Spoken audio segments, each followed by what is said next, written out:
Hello and welcome to Oh What Lovely podcast, where the First War meets popular culture. The Great War left millions of people carrying physical and psychological scars into the years that followed.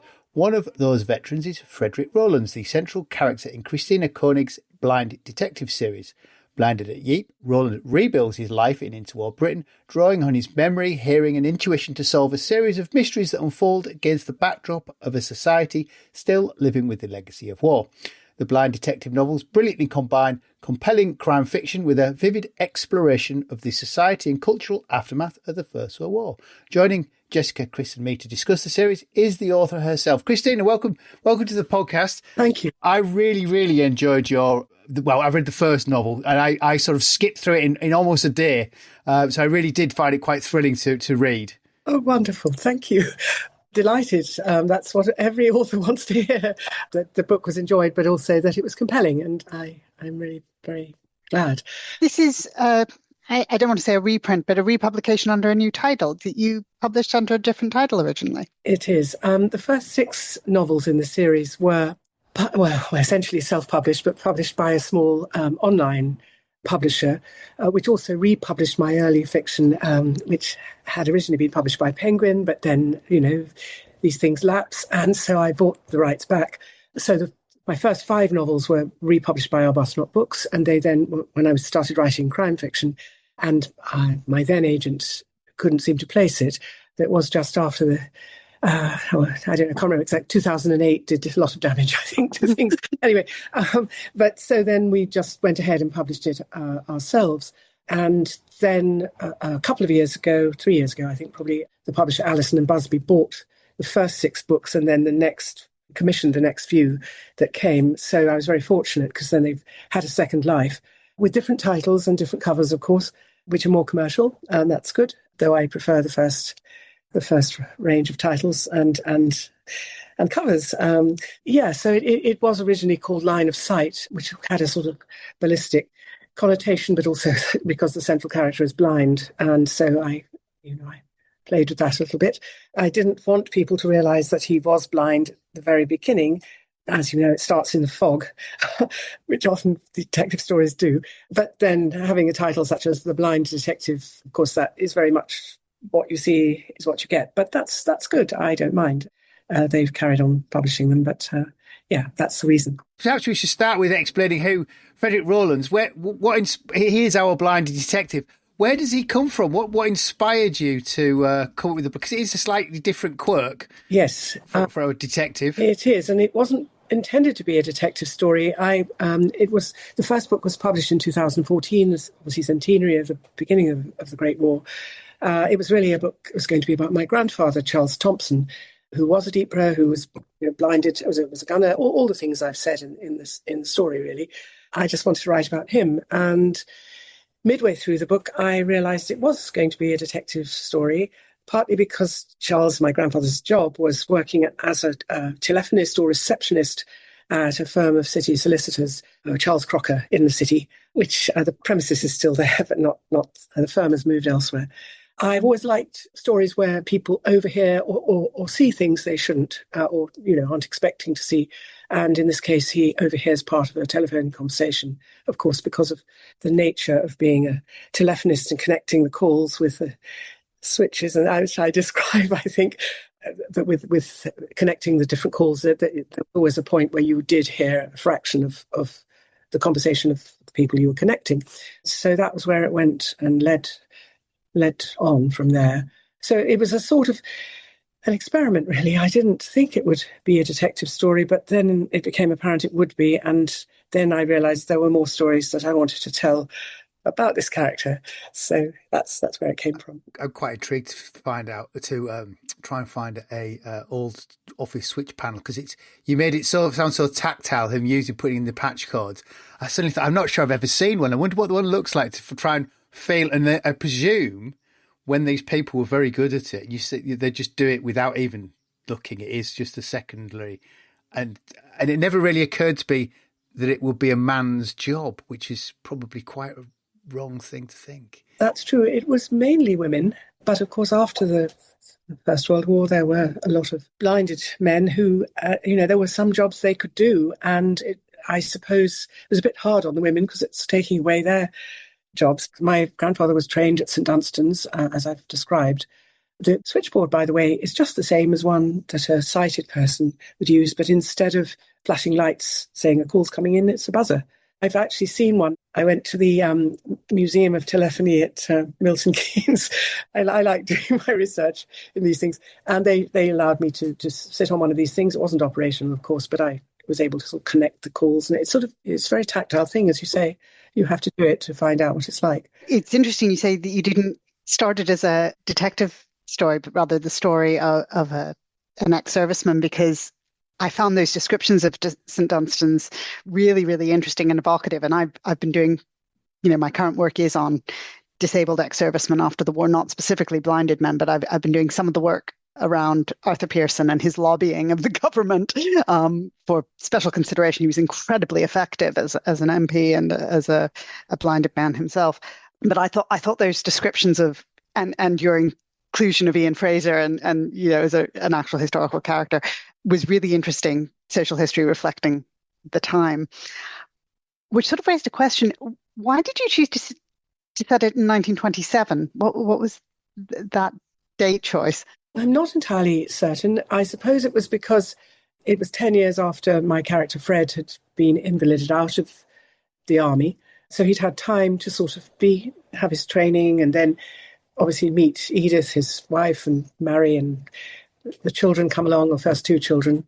And I suppose I was interested in how people coped, in their daily lives. And I think that was a great thing that inspired St Dunstan's and Arthur Pearson and also Ian Fraser, that people should, who of course were both blinded, but one obviously in the war and the second, they were insistent that people should lead as normal, ordinary lives as they could.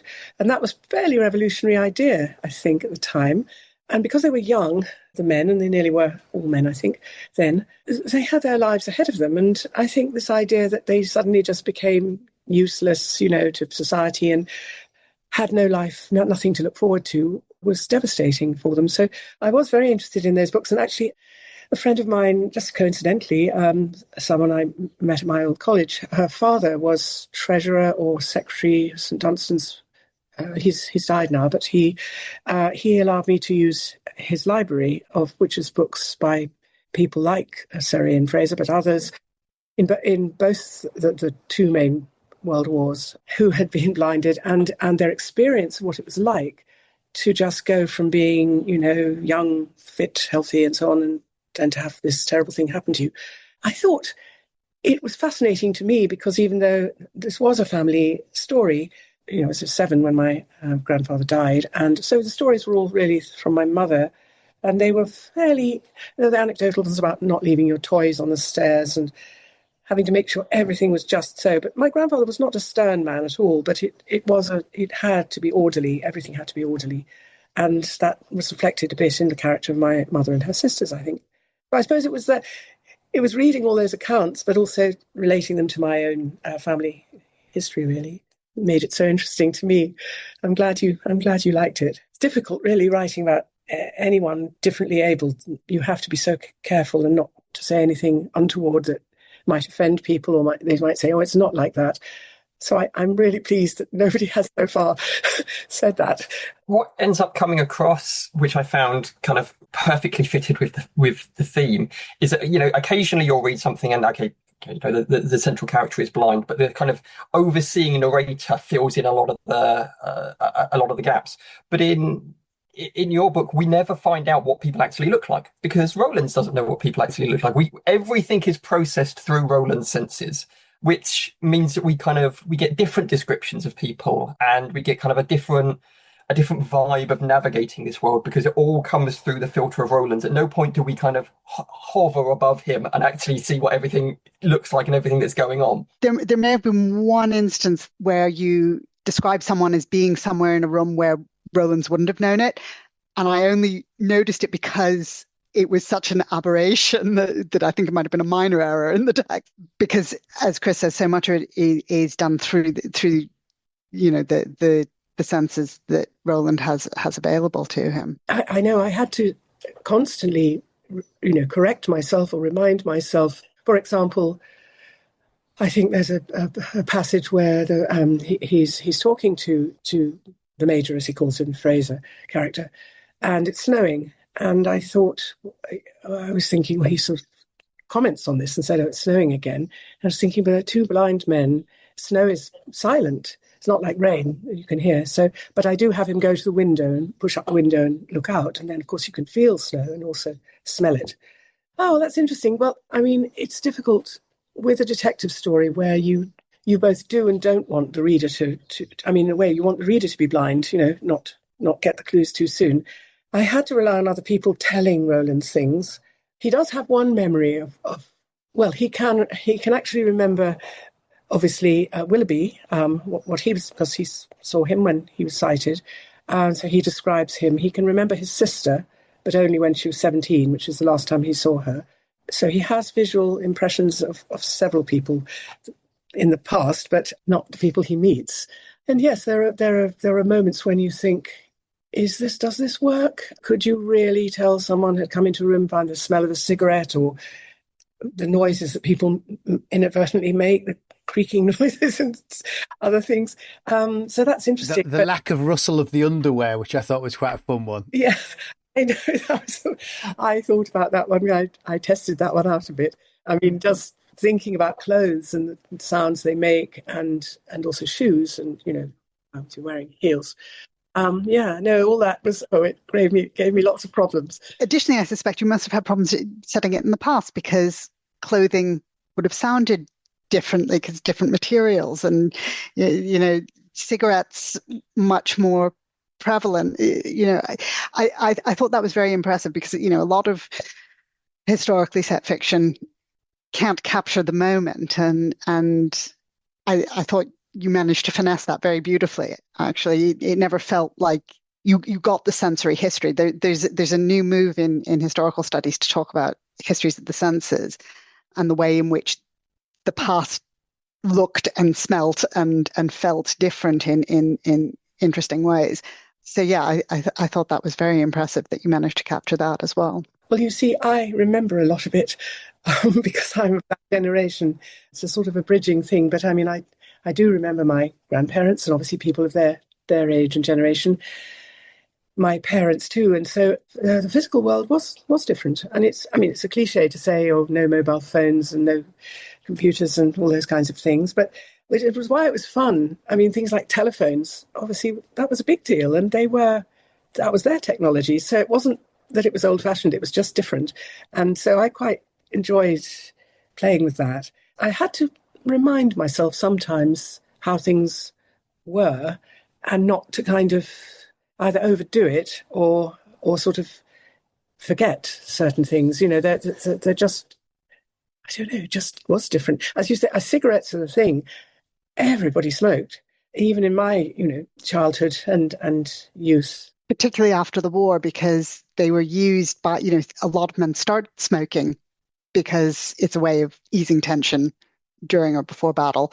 And yeah, a lot of women started smoking as well at the time. The other interesting thing about kind of Rowlands' blindness and his lack of sight is, and I was talking to Angus about this before we started recording when I just quickly logged in, that thinking about a lot of the books that we've read, I have a feeling like a lot of them would have been like, they would have started with the bad thing happening in the war, and then you have Rowland navigating the world afterwards. What I liked about this is you're never actually given like a graphic blow-by-blow account of what happened to him. You get little bits and pieces, suggestion there was an artillery shell exploded, like he remembers seeing the face of the last person whose face he saw, but you never actually sit there with him at the moment that it happened. It was something that happened in the past, and it feels like something that happened in the past. Well, as you might have gathered, I suppose I was interested in what happened afterwards and how people like Rowlands, my grandfather, how they coped and made their lives again.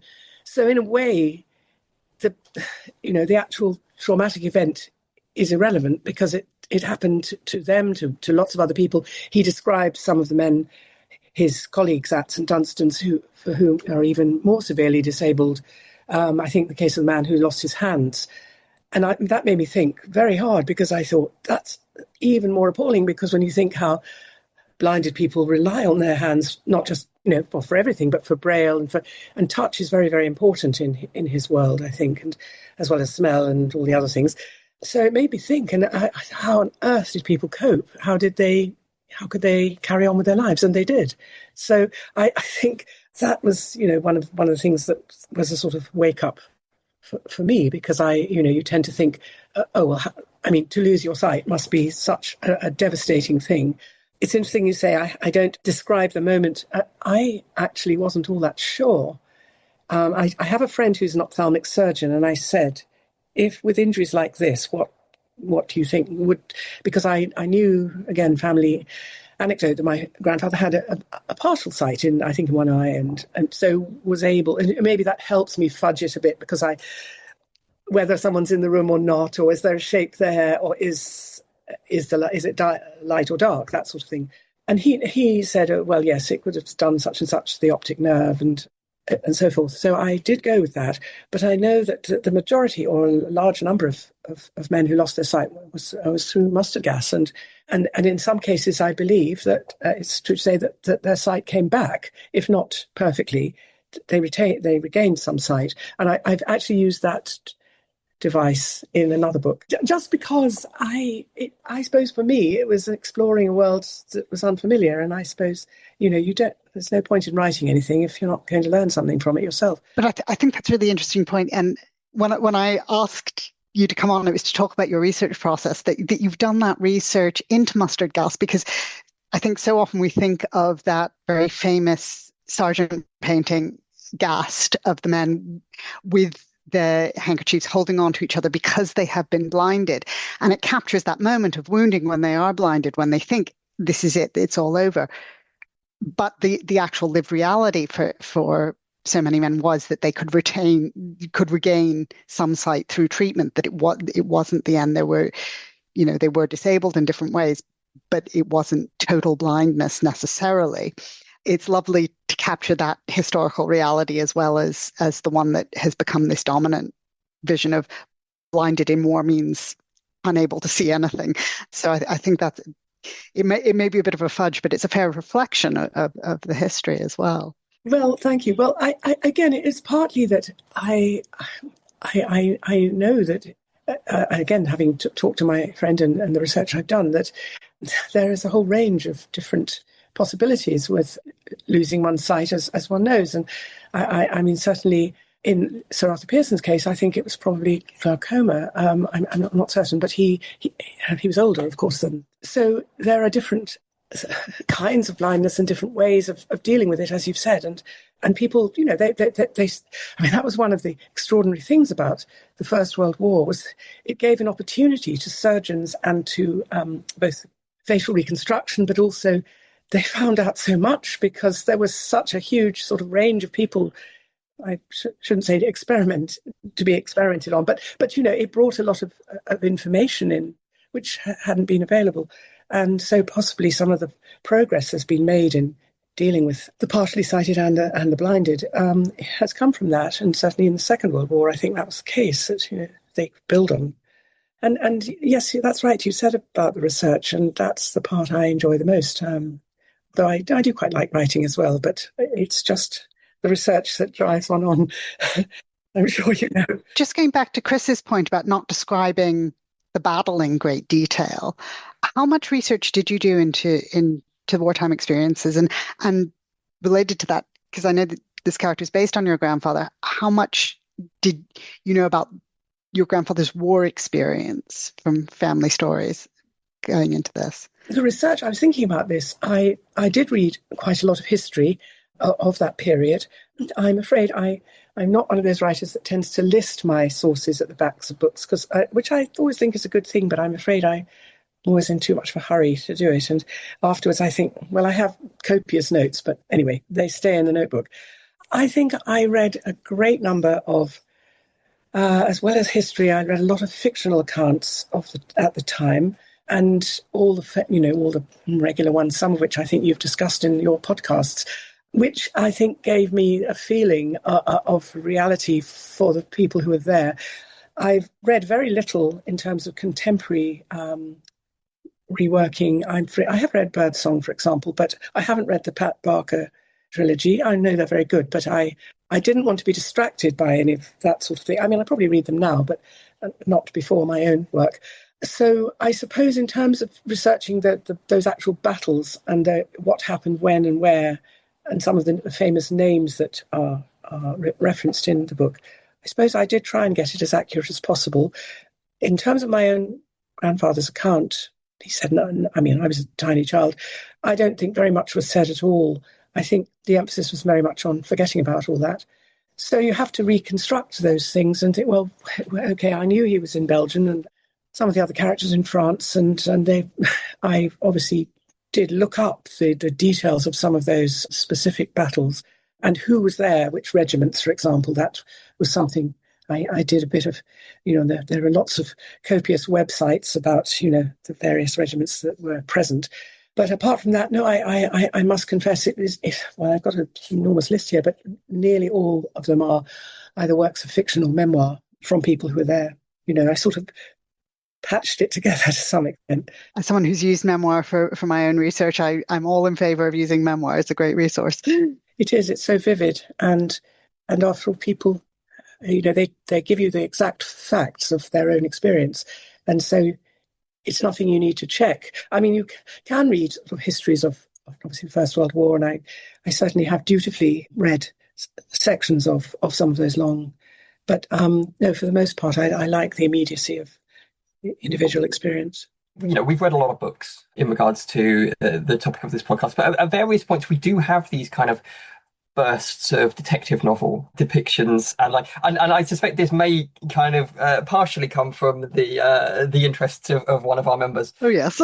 I'm wondering if there is something about the detective novel genre that lends itself quite well to post First World War time period writing. I mean, obviously you're not writing in the 1920s, but the book is set in the 1920s. So kind of to both, mainly to you, Christina, also I suspect to you, Jessica, is there something about the detective novel genre that is appealing to you for setting these types of characters? Yes, very much so. I think it's no accident that the writers of detective fiction of the Golden Age, the Agatha Christie's, Dorothy L. Sayers, and I.O. Marsh, and all of those, that they were writing specifically in that period between the wars and of the sort of late 20s, early 30s into the late 30s. I think that the detective fiction was hugely popular then, and I think it did reflect the realities of the First World War. I mean, I think everybody knows that, Hercule Poirot was a Belgian prisoner of war, or anyway, had come to Britain. Refugee, sorry, yes. And also that Lord Peter Wimsey suffered from what we would say was, post-traumatic stress after his experiences in the war. So I think they were directly connected to that international trauma. I also think the fact that they are stories which very often, particularly at that period, are about the restoration of order after chaos, the chaos and destruction of murder. They're satisfying in a way that we were people who'd experienced what some of those people had, going through the utter sort of carnage and chaos and industrial sort of killing that went on, seemed to have no rhyme or reason and destroyed so much, that have a little mechanism where you do find out who done it, and the murderer is generally punished, or something happens which restores, justice, I suppose. I think that's probably a reason why they were so popular then, and in a way continue to be, but for different reasons. Do you agree, Jessica? Yes, and that's so. Alison Light in Forever England, that's very much her argument. She talks about it as a literature of convalescence. She goes further with that argument than I quite agree with, because actually and Chris, you've rather dangerously given me an opportunity to articulate what hopefully will be the thesis of my next book, Book One. I'd argue that actually Golden Age detective fiction covers, there's lots of debates about the dating of the Golden Age, of British detective fiction in particular. And I would argue it runs from 1913 to 1968, which 1913 is because that's when G.K. Chesterton publishes his first collection of Father Brown stories. And it's really when murder takes off as the focus of detective fiction. If you look at Sherlock Holmes, there's a lot of missing people and theft, and Wilkie Collins is the same, whereas murder moves from Gothic fiction into detective fiction about 1913. 1968 is because that's the end of the death penalty. And my contention is that Golden Age detective fiction is defined by the question of who has the power over life and death. And of course, that's a question that war poses as well.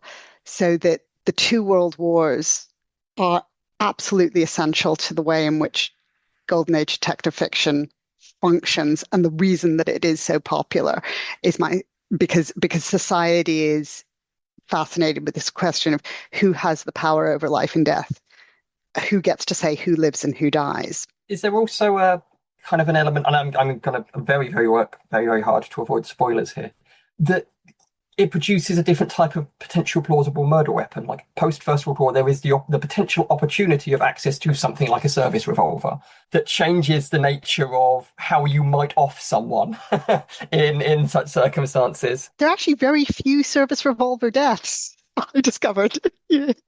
I've been chasing service revolvers around, but they're actually remarkably few. Yes, I would certainly agree that the Golden Age, so-called, does predate what we think of as the interwar period. All is on, and I hadn't. The question about the death penalty is a very interesting one.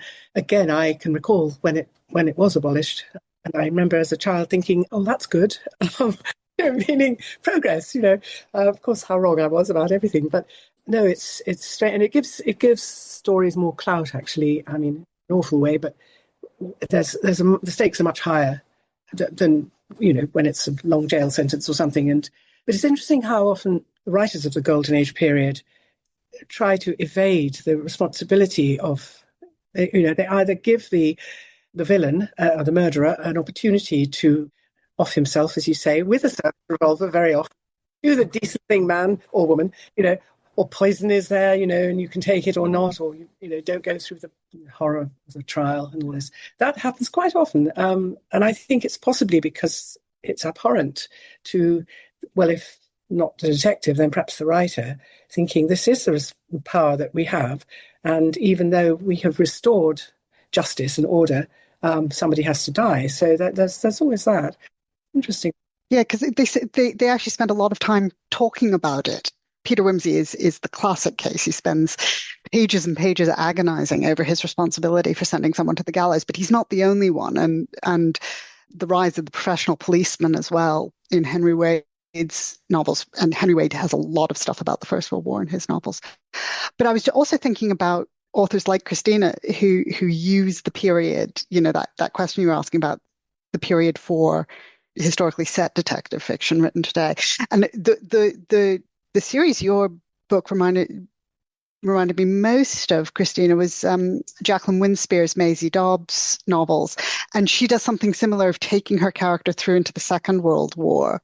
She's another author I haven't read, although we share, well, no, I only say that. I mean, I've been told they're very good. She and I share a publisher. I made a determined decision not to read them. As I say, I can now probably read them a little bit. Yeah, I can understand why, but you can see how they're both very good series. That you can see why the same publisher would pick them up. They fit very nicely together. But I've just been writing a section of my book proposal, which is on representations of ex-servicemen in culture. So it not just literature, but I do focus on detective fiction as part of that discussion. I've got lots of examples right up through the Second World War of First World War ex-servicemen popping up in detective fiction or in fiction. And then I get to the revival of literature around the First World War from the 1980s, Pat Barker onwards. And there's a lot of First World War literature, stuff set during the war. But except for detective fiction, there's nothing which looks at ex-servicemen. But what you do get is a lot. So you get Maisie Dobbs, who she's a former nurse. You have Charles Todd's Inspector Routledge, which I can't stand, but that's a personal opinion. I know a lot of people love them, which is, again, an ex-service, a shell-shocked ex-service policeman. So the only non-detective one I could think of is Peaky Blinders, because Tommy Shelby and his family are former tunnelers. Other than detective fiction, there's very little that looks at men's experiences after the war.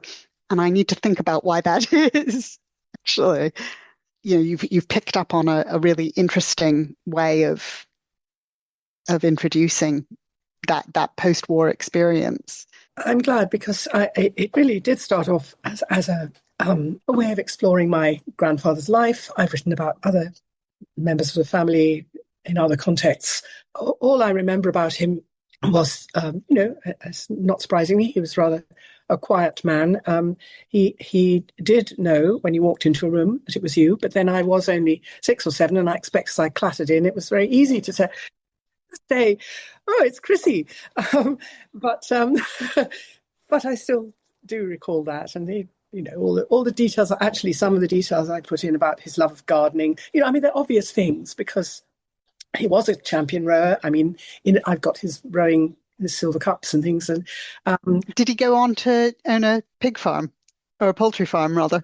No, they did actually run a tea shop for a little while. My grandmother was quite a good cook, and I think they went to Amersham and they did. I think it failed. I think it was one of those. They were always terribly hard up for money, and it was always, all the things that. And I have actually been to the house in London where my mother was born. It's not very far. It's in southeast London. I lived in New Cross for quite a long time, and so it's near there, and just a little Victorian house. And she wrote a little bit about it herself. So again, it was interesting for me. There were the touchstones of family history. I think in a way that's what I try to focus on in order to give a certain realism to the story. Is I invent a certain amount. They didn't run a chicken farm, but a lot of people did, as I'm sure you know. It was one of the things they could be trained up to do. One of the reasons why I asked about 1927, because there was quite a lot of money put into poultry farming for ex-servicemen, but by sort of the mid-1920s, so many of them had failed that the government stopped funding that particular training, which was why I thought it was interesting that it happened then. Well, it doesn't work very well. Certainly that appears in the next story. I think the book's inevitably the background of the First World War. It doesn't diminish entirely. It's always there, but it grows slightly weaker as the stories go, because they move on every 2 years. So the next story is set in 1929. I like to tie it into sort of a world event. So obviously the financial crash and all that sort of thing, everything's going wrong. So that's when they're running the chicken farm, but it's not going to work out. And also that story is set more, it has a St Dunstan's backing, that's why it's called Murder in Regent's Park, although it wasn't called that, it was called Game of Chance, because it focuses around card playing, which is another thing they did. I have my grandfather's Braille cards, so they were keen card players. I don't play myself, but I've instructed myself how it works. Said to people who play whist and bridge, tell me how it works, because I need to know, but I don't know everything. So then the subsequent stories move on into the 30s and become, it's always there, but it's not as focused as this book is the one that focuses most on. One thing I really enjoyed about the book is he doesn't define himself by the First World War. I think a lot of modern fiction, if you're writing about a character who served in the First War, there'd be constant flashbacks, there'd be endless trench scenes, and actually a series we've got, they would still be there. But actually, it's nice because the First War is there, but he is not defining himself. He has moved on. He is rebuilding. He is not continually hand-wringing over what happened to him in the First World War. And I think that's what actually makes it quite powerful. Yes, he does have occasional bad dreams, sort of a la Peter Wimsey. I think it's a device I did borrow from the Sayers novels, which is that when Wimsey is getting near the truth and his unconscious is telling him, you know who this is, who's done this, that's when he gets the bad dreams, because that's going to lead to somebody, being executed for the crime. In my own character's case, I think I've done something similar where, when something troubles him, or when the evidence is kind of coming in and he can't, and in this case, of course, to do with the woman that he is I would say sort of in love with, but it's her voice he's fallen in love with. It's not, and it's a sort of a fantasy. And I didn't want him to be super perfect. I mean, several people said, "Oh, I think he was a bit mean to his wife," and I was like, "Well, he can't help it. He's just, people are people." And anyway, he does love Edith. It's just that, obviously, Lady Celia is a bit of a fantasy woman and femme fatale sort of thing. So, but I know that the fear is that she's the murderer, and so he dreads the implications of that, and also his admiration for Willoughby is being challenged as well. And I think it's at those points, I can't remember exactly, but I think at those points in the story that Fred's sleep becomes uneasy. But anyway, I'm not quite sure. It's a while since I read it. Because the other thing about him being blind is he's not blind to class, but he misses the clues, visual clues, the symbols of where he stands within in the class society around him, which is quite fascinating. Because he himself is, I'm not sure how you would put him.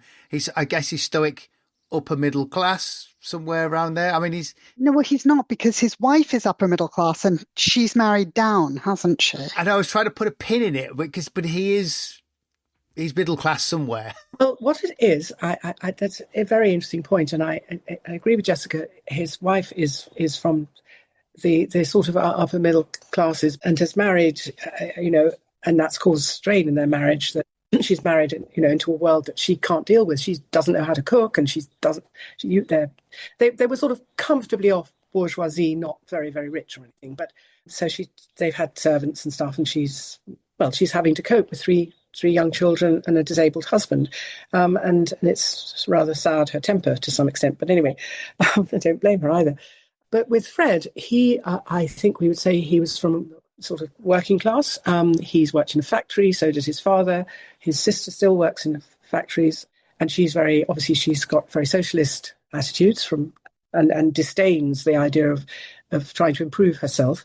Fred he's retrained at Ruskin College. He's done, he trains, well, anyway, so he can be a proofreader working for a firm of publishers, Methuen, which I think my grandfather did. I asked what he did, and my aunt, who was the only surviving one, told me she said he had worked in a lamp factory, which I thought was very interesting, because it's to do with light.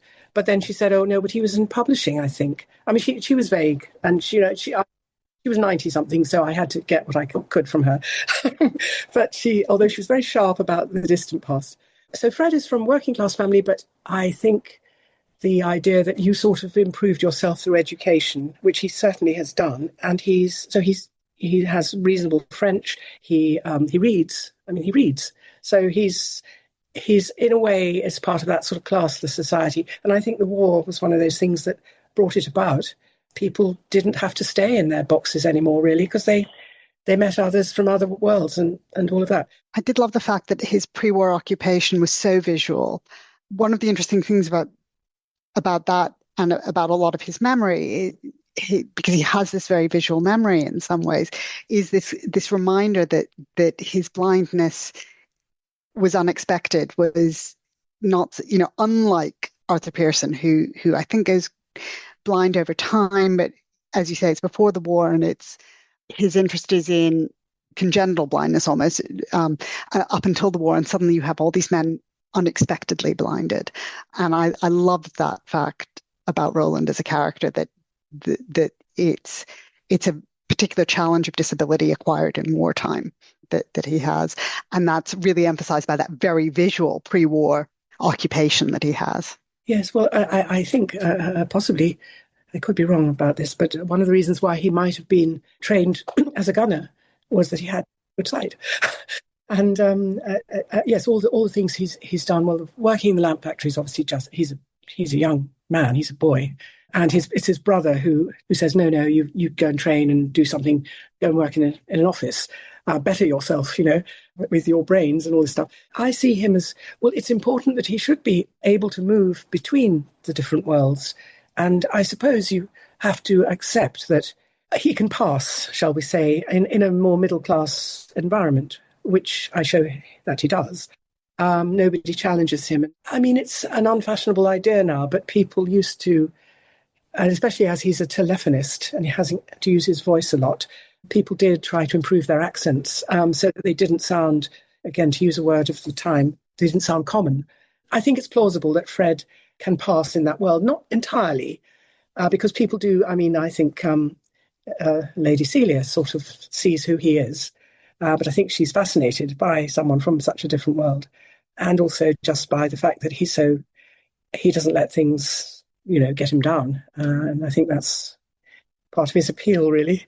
He's also living in that part of London, which I assume is all fairly new, so it'd be almost aspirational. I mean, I used to live in Balham. It goes. My house went up in 1905, as is much of Balham. I assume that sort of southeast London happens at the same time, so there'd be new modernity. These are houses for the sort of middle classes rather than the East End working classes.